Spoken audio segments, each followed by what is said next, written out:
¿Qué sucede en el país? Tendencias del acontecer nacional en análisis situacional. Con la instalación de la Asamblea Nacional Constituyente y su legitimado predominio sobre la conducción del Estado venezolano, se inicia un nuevo ciclo político, donde la crisis económica regresa al primer plano de las preocupaciones principales de los venezolanos. Después de 4 meses de violencia insurreccional, la oposición no logró la esperada explosión social, ni tampoco la indispensable fractura dentro de la Fuerza Armada Nacional Bolivariana para alcanzar el objetivo final de derrocar al presidente constitucional Nicolás Maduro. Al plan insurreccional de la derecha venezolana le faltó esperanza y le sobró violencia. Le faltó pueblo y le sobraron odio y desprecio. Le faltaron respuestas y le sobró guarimba. Le faltó respaldo y le sobró antagonismo. Ahora el foco colectivo vuelve a estar en los problemas del desabastecimiento y el alto costo de la vida, en medio de un desgaste de la contradicción entre revolución y oposición. La oposición está ahora más lejos de convertirse en una alternativa, con sus líderes desacreditados y cuestionados por sus más radicales seguidores. Ahora toda la expectativa está colocada en el desempeño en materia económica de la Asamblea Nacional Constituyente y en la gestión del presidente Maduro. Los venezolanos quieren respuestas y soluciones rápidas y efectivas para superar la crisis económica. Es urgente tomar medidas para enfrentar la falta de alimentos y medicinas, así como la terrible inflación que golpea el bolsillo de los ciudadanos. Nuestras dificultades económicas tienen que ver con la caída de los precios del petróleo y el colapso del modelo económico rentista, pero también con la guerra económica desatada contra Venezuela bajo la estrategia de cerco y asfixia que se expresa en el bloqueo financiero y comercial. Sin embargo, solo 36% de los venezolanos creen en la guerra económica. Ha faltado comunicación acertada y pedagógica que proporcione argumentos y evidencias sobre la naturaleza de esta arremetida que busca hacer crujir a la economía venezolana. Nunca ha habido tanto consenso en Venezuela que sobre el diagnóstico de nuestra crisis económica y nuestros problemas más graves.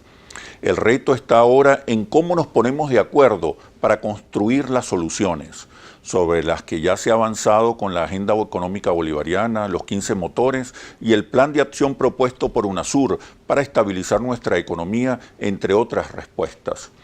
Sin embargo, el punto inicial y principal del menú de soluciones tiene que ver definitivamente con la revisión del régimen cambiario. No hay manera de superar nuestras dificultades económicas sin antes comenzar por estabilizar el valor de nuestra moneda. Obviamente, la unificación de un tipo de cambio flotante no resuelve todos nuestros problemas, pero le abre las puertas al crecimiento económico, las necesarias inversiones, la sustitución de los controles por reglas claras, la eliminación de los subsidios en dólares sobre los productos y la aplicación de transferencias directas en bolívares hacia el consumidor, el acceso al crédito internacional y la sinceración del precio de la gasolina, entre otras medidas y soluciones. No se trata de medidas neoliberales, se trata más bien de poner las leyes del mercado al servicio de la estabilidad de nuestra economía, el crecimiento y la elevación del bienestar social, para que nunca más haya desabastecimiento ni inflación. Para analizar la agenda de la Asamblea Nacional Constituyente, he invitado a su segundo vicepresidente, el doctor Isaías Rodríguez, quien fue constituyente en 1999, vicepresidente de la República en el año 2000 y fiscal general de la República entre los años 2001 y 2007. ¿Qué sucede en el país? Tendencias del acontecer nacional en análisis situacional. ¿Qué sucede en el país? Tendencias del acontecer nacional en análisis situacional.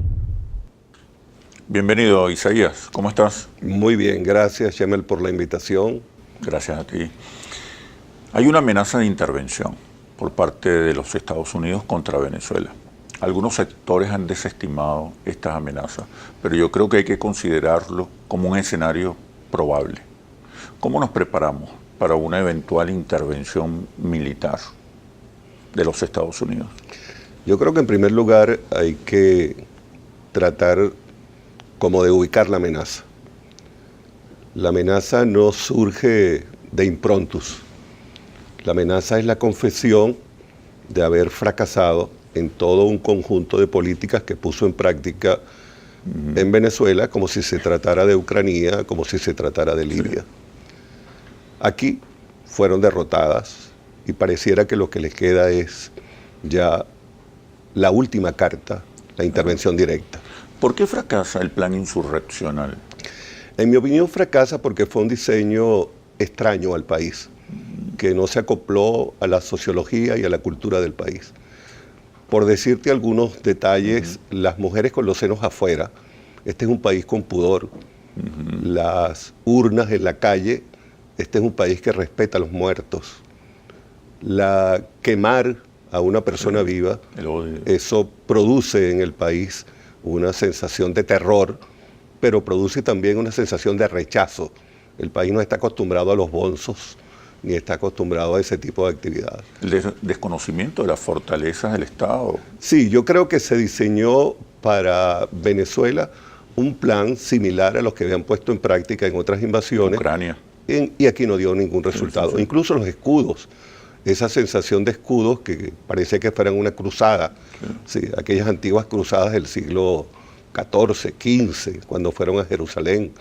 Entonces, todo un conjunto de hechos que parecían más narrativas y símbolos equivocados. Sí, era una especie de repetición de los programas de televisión, sí, o de PlayStation. Y entonces esto no dio resultado. Y por eso fracasó, entre otras cosas por eso, no solamente por esto.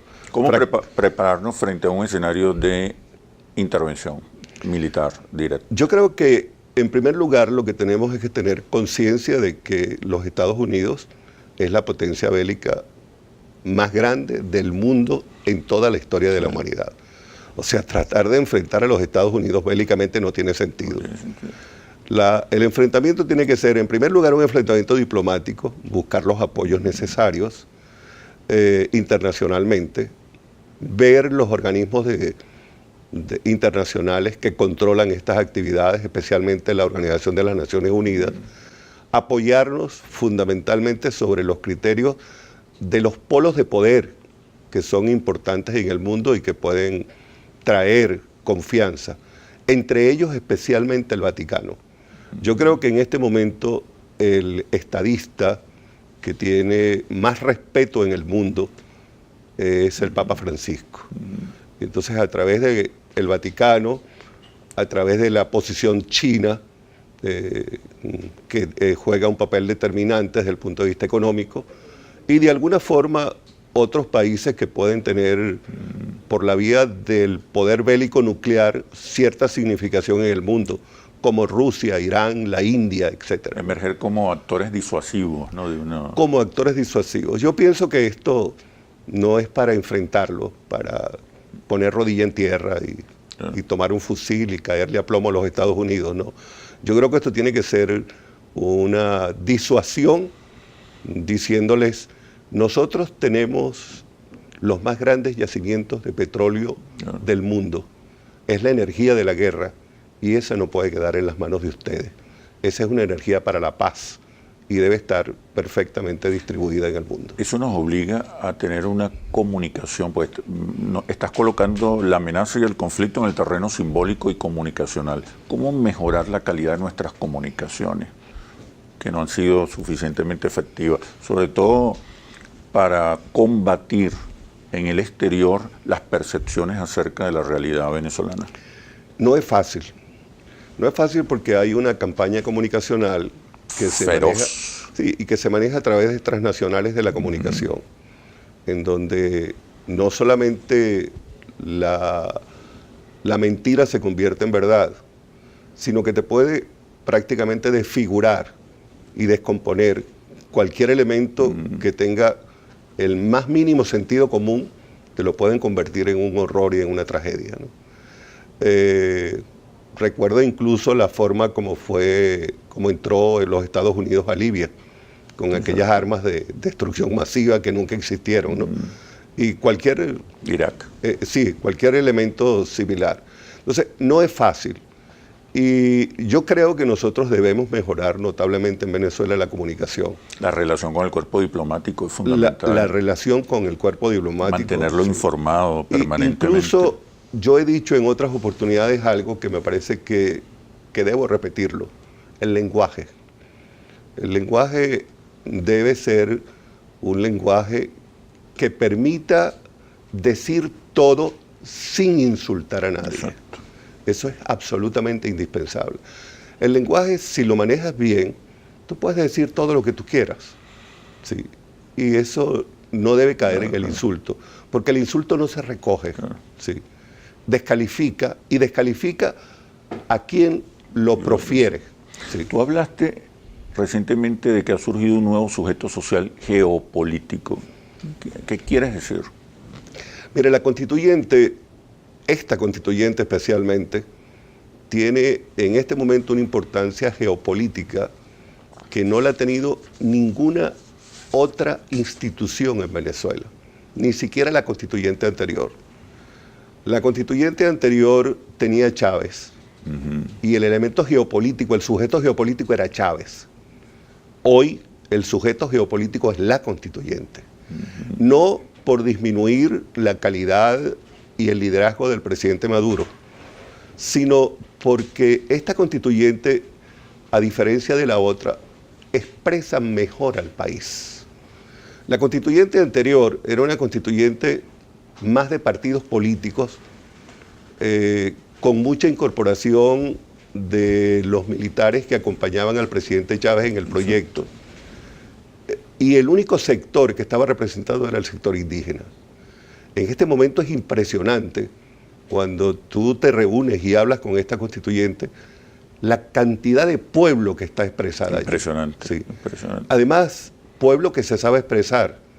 Ayer, por ejemplo, un discapacitado que no ve, sí, pero que ve mucho más que todo el mundo, sí, a quien yo admiro profundamente, dio uno de los mejores discursos a propósito de este tema que tú me estás preguntando. Eso tiene una gran significación para el país. Y esa constituyente, expresada de esa forma, es un sujeto político que representa al país, que representa mejor al país que como lo representó la constituyente del 99. Y es un sujeto político nuevo, porque puede coincidir en muchas cosas con el gobierno, pero no es el gobierno. Puede tener dentro de su seno al PSUV, pero no es el PSUV. Y además tiene el respeto de quienes saben que es legítima. Por eso se la pretende descalificar, por eso se la desconoce. Fue muy acertado, ¿no?, que poner a participar a los distintos sectores. Claro. Eso yo creo que es un avance democrático extraordinario. Claro. Ya no es el voto del individuo aislado de los demás, es el voto de los movimientos sociales, de las organizaciones en general. Yo creo que eso le da una representatividad y unas fortalezas democráticas al proceso constituyente inigualables. Claro, mira, yo te pudiera decir, porque he estado en las dos constituyentes. En la constituyente anterior, tú veías un conjunto de personas que de alguna forma constituían el chavismo. Esta constituyente expresa mejor a Venezuela. Sí. O sea, no puedes definirla como chavista, puedes definirla como una expresión de un país que está avanzando y que está tratando de definirse frente a siglos de opresión. Sí. Pero yo percibo incluso que dentro hay contradicciones importantes, contradicciones para bien. Claro, no son contradicciones para destruir la constituyente, pero son contradicciones para que en un proceso dialéctico la síntesis sea una síntesis que exprese el momento político de manera más acertada. Hablando del momento político, Para muchos la constituyente, muchos de los constituyentes, para muchos de ellos, hay que colocarle un horizonte al proceso constituyente. ¿Cuál, en tu opinión, debería ser el horizonte de este proceso? Pero me respondes cuando regresemos a los comerciales, por favor. Gracias. Ya venimos. ¿Qué sucede en el país? Tendencias del acontecer nacional en Análisis Situacional. ¿Qué sucede en el país? Tendencias del acontecer nacional en Análisis Situacional. Hay que darle un horizonte al proceso constituyente. Algunos hablan de que ese horizonte es el Estado comunal. Otros consideran que el horizonte es el modelo económico postpetrolero o postrentista. Otros incluso pueden pensar que el horizonte es una sociedad postcapitalista. ¿Cuál es el horizonte para ti de esta Asamblea Constituyente? Yo pienso que es un horizonte postpetrolero, sin que eso signifique que vamos a dejar de vivir del petróleo. Okay. Hay que pensar en una Venezuela productiva y con una concepción de la producción que no necesariamente debe ser la concepción tradicional de la producción. Habría que pensar en una producción con solidaridad, con complementariedad, una producción parecida un poco al planteamiento que el presidente Chávez y Fidel Castro le dieron al ALBA. Sí, un poco una concepción de colaboración. Humanista. Humanista, fundamentalmente humanista, sí. Pero ahí intervienen también las leyes del mercado, las leyes económicas. ¿Qué hacer? Sí, bueno, hay que jugar un poco con las leyes del mercado, pero tratando de que no sea el mercado quien determine de manera definitiva el rigor de la relación. En una sociedad capitalista y en un mundo capitalista no te puedes desligar fundamentalmente de la oferta y la demanda, pero debes tratar con mucho cuidado de que la oferta y la demanda no determinen fundamentalmente las decisiones. Corregirlas, sí. Conducirlas. Sí. Y pensando siempre en la solidaridad. O sea, el elemento solidaridad debe ser un elemento determinante y el elemento justicia social deben ser elementos determinantes con los cuales aminores el rigor de la oferta y la demanda, que es muy duro en algunos momentos. Sí. O sea, la lógica del capital. La concepción matemática de la oferta y la demanda hay que tratar de darle un sentido más humano. Sí. ¿Eso significa un rol estelar del Estado? En mi opinión, sí. En mi opinión, sí. De la política, de la ideología. Sí, en mi opinión, sí. En mi opinión, incluso dentro de mi concepción intelectual, política, el Estado es un elemento regulador importante, determinante. La mayoría de los venezolanos está de acuerdo con un Estado que regule, que conduzca la economía y establezca las reglas. Sí, es que el Estado, sobre todo en las sociedades capitalistas, el Estado, si está bien dirigido, puede perfilar el bien común mejor que la oferta y la demanda. La oferta y la demanda establece el afán de lucro y la ganancia por encima de todo y desarrolla el individualismo y el egoísmo. El papel de la propiedad privada, del emprendimiento privado. La experiencia, en ese horizonte, ¿no? La experiencia cubana es bien importante para esto, porque inicialmente la experiencia cubana fue como muy rigurosa en eso de tratar de eliminar definitivamente la propiedad privada. Y la experiencia los ha llevado luego a pensar en que hay que convivir con ella. Una economía mixta. Una economía mixta. Y en el caso nuestro, nuestra Constitución plantea la economía mixta. Economía mixta en donde el Estado tenga fundamentalmente el poder de decisión. Incluso nuestras asociaciones son asociaciones en donde el Estado tiene la mayor participación de las acciones y dirige entonces la acción. No se deja llevar por el interés y el afán de lucro. Está garantizada la propiedad privada en la Constitución, está garantizada. Y en la nueva Constitución. Claro, y por lo pronto estará garantizada. Claro. Evidentemente, nosotros estamos en una etapa de transición al socialismo que no está cerca. Tampoco alguna gente cree... Los chinos tienen 60 años en transición. Sí, y es que tampoco se puede pensar que eso está a la vuelta de la esquina. ¿No? Sí. Quiero que me ayudes con unas conclusiones.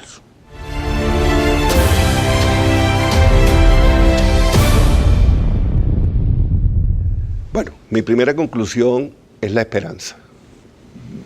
El país espera del proceso constituyente una respuesta concreta, que no tenga tanta distancia, desde el punto de vista económico y desde el punto de vista de la estabilización y vamos a llamarlo pacificación del país. Yo creo que los dos elementos fundamentales por los cuales se votó por la constituyente fue por la paz y por tratar de recuperar un espacio económico vivible, en donde la inflación, la especulación, los precios, el desastre económico tenga control. Yo no diría tenga fin, sino que tenga control. Claro. Porque muchas de estas cosas son situaciones que se le han ido de las manos al país y al capitalismo, no solamente al gobierno. Ha habido realmente unas manifestaciones que no son comunes en ningún lugar del mundo. Sí. Yo también, yo creo que la gente votó y espera de la constituyente orden y bienestar, paz y pan. Gracias, Isaías, por este análisis situacional. Igualmente muy agradecido de esta invitación, agradecido de tu audiencia y del trabajo que hemos hecho. Así culmina este análisis situacional. Los invito a seguirnos por nuestras redes sociales @interlaces y @asituacional o visite nuestro portal interlaces.com. Soy Oscar Chemmel y los espero en un próximo análisis situacional por Globovisión. Aquí nos vemos todos.